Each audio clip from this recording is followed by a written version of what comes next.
I would like to ask, when sometimes I do some things and my parents don't like it, of course they will scold me.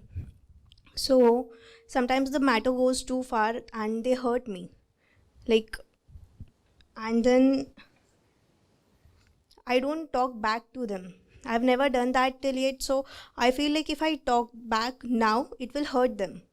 So what should I do? Like, if I talk back, and if I don't talk back, it's like bottling up my feelings. You must talk back, but not from an emotional center. Right? You must be 18, 20, 22 something, an adult now. You have all the rights to engage anybody in a conversation. But engaging in a conversation is not the same as reacting emotionally. The chances are that because they hurt you, so you will react. No, don't do that. It's very difficult to say which of these is worse. The two options that we usually exercise are: one, we suppress our feelings, we block our expression. That's the option very frequently chosen, and that's also the one you seem to be choosing.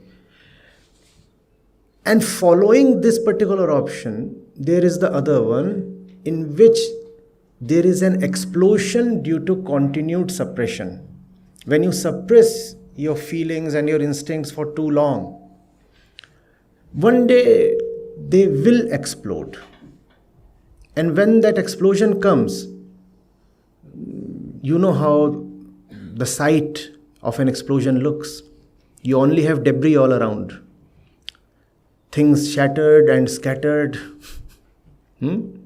Sometimes not all the scattered things are visible to the eyes. They are all within the mind.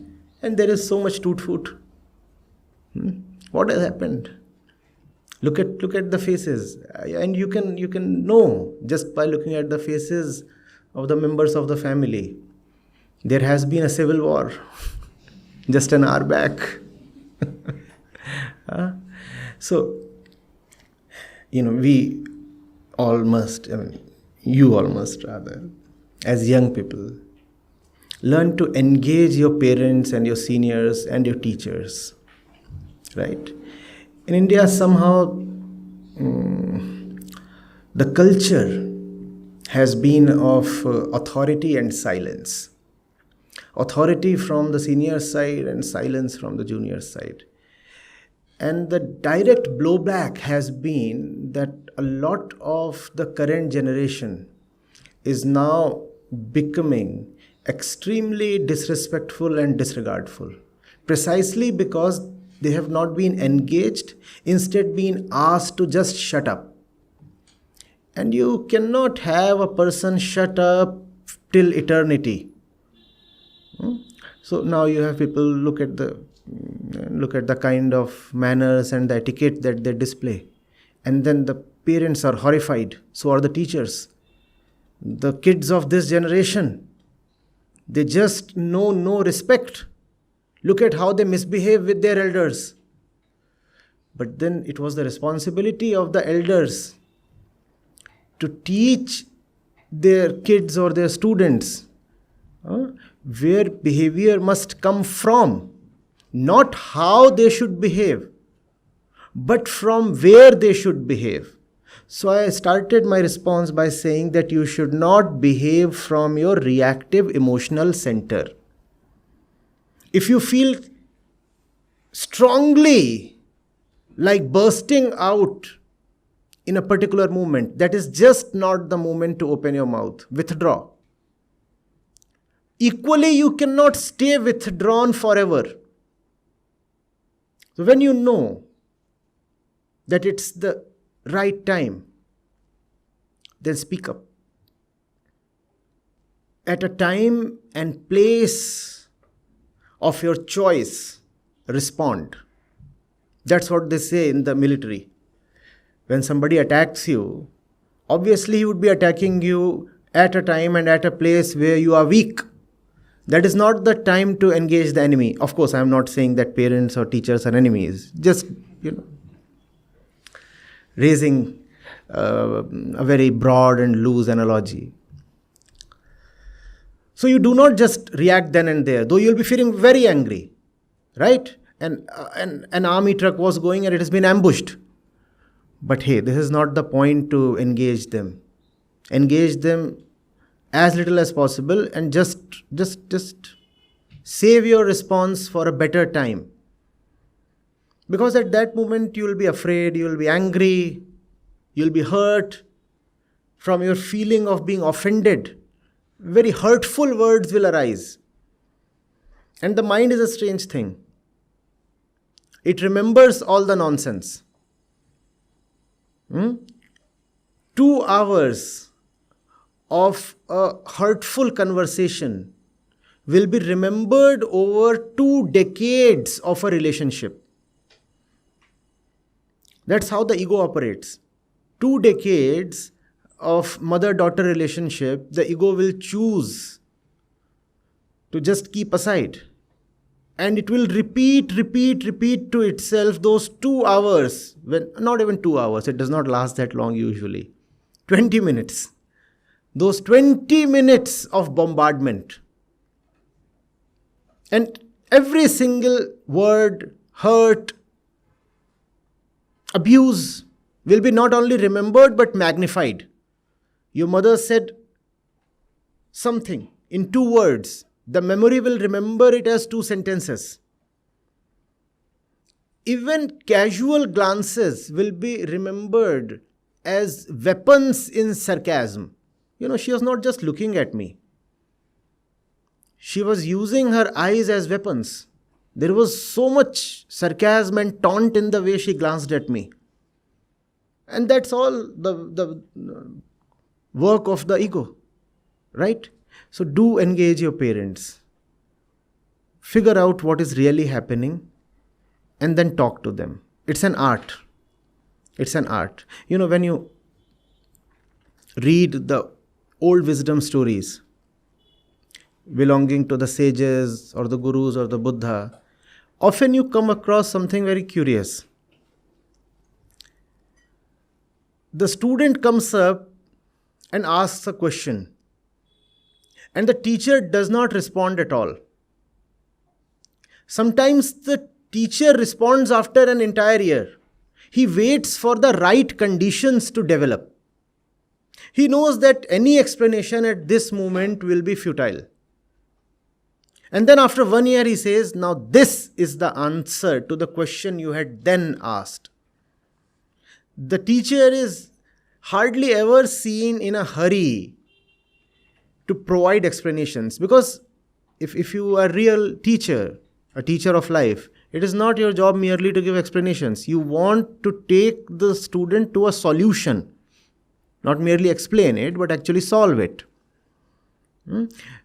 And that requires the right time and the right conditions. The student must be ready to listen. If the listening is closed, what's the point in speaking so much? And when 2 people are engaged in heated arguments, a de facto quarreling, believe me, neither of them is listening.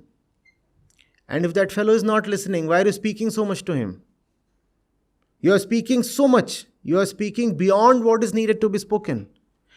And not a word is reaching that fellow. And even if something is reaching that fellow, his receptors are totally distorting it, because he's receiving it through his internal filters. And the memory is selectively magnifying and selectively deleting the chosen parts. Some part is blown up and some part is chosen not to be remembered at all. I'll give you an example. I would have spoken here like for 15-20 minutes now. If all of us are asked to pull out a sheet of paper and write down what I have just spoken, just the salient points, let's say, sum up what has been said in 10 points each, everyone, you'll find quite a lot of divergence. Your 10 points will be at a significant variance from what she writes or from what he writes. How is it possible? The speaker is one. He has not said 10 different things to 10 different people. And yet we have heard the speaker differently, all of us. There would be obviously some overlap, but also a lot of variance. That's how we are. So wait for the other person to be in the right frame of mind before you can say something.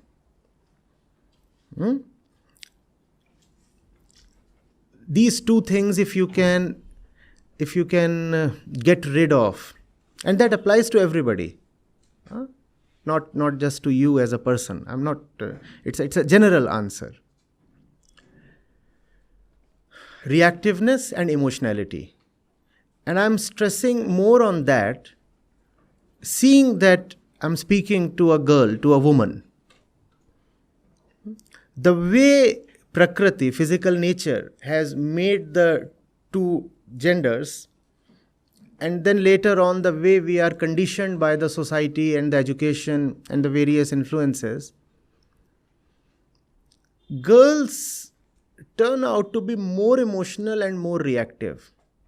And that's a serious handicap they face in life. The problem that I face when I address this issue is that many women take their emotionality as their strength, whereas it is not. It is something very untamed that arises from the body, the physicality, the chemicals, the hormones, and one ought to understand it and stay at a safe distance from it. I'm not saying you must suppress your emotions. I'm saying you must understand your emotions. And to understand your emotions, there has to be a certain detachment. You must be able to see where your thoughts, your emotions, and your reactions are coming from.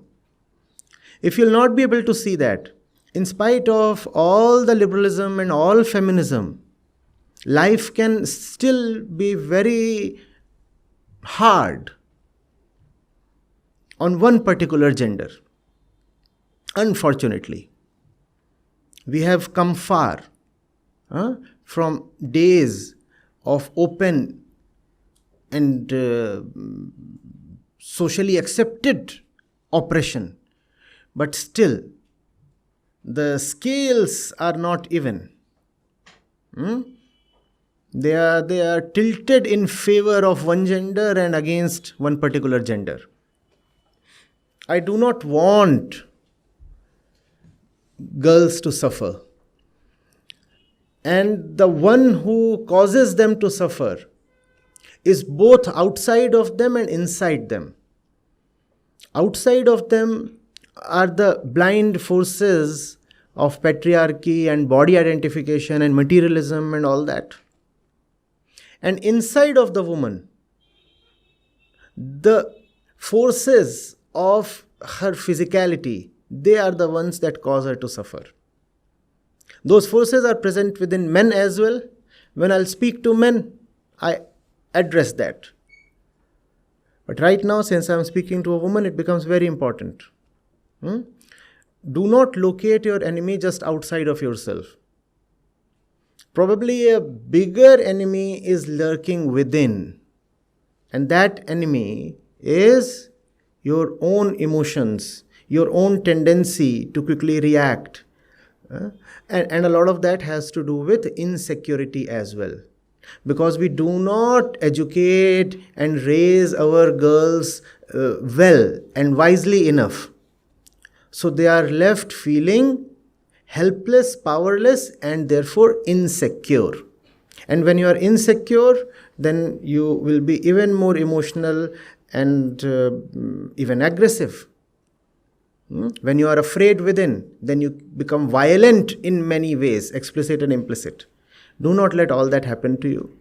Life is too valuable to be wasted away in periods of emotional trauma and neurosis, and fragmented mind. Something is saying this is right, one part is saying I love my parents, one part is saying no, they offend me, I have to do something about it. One part is saying family is important, the other one says career is important, and all that is quite a lot of torture to handle.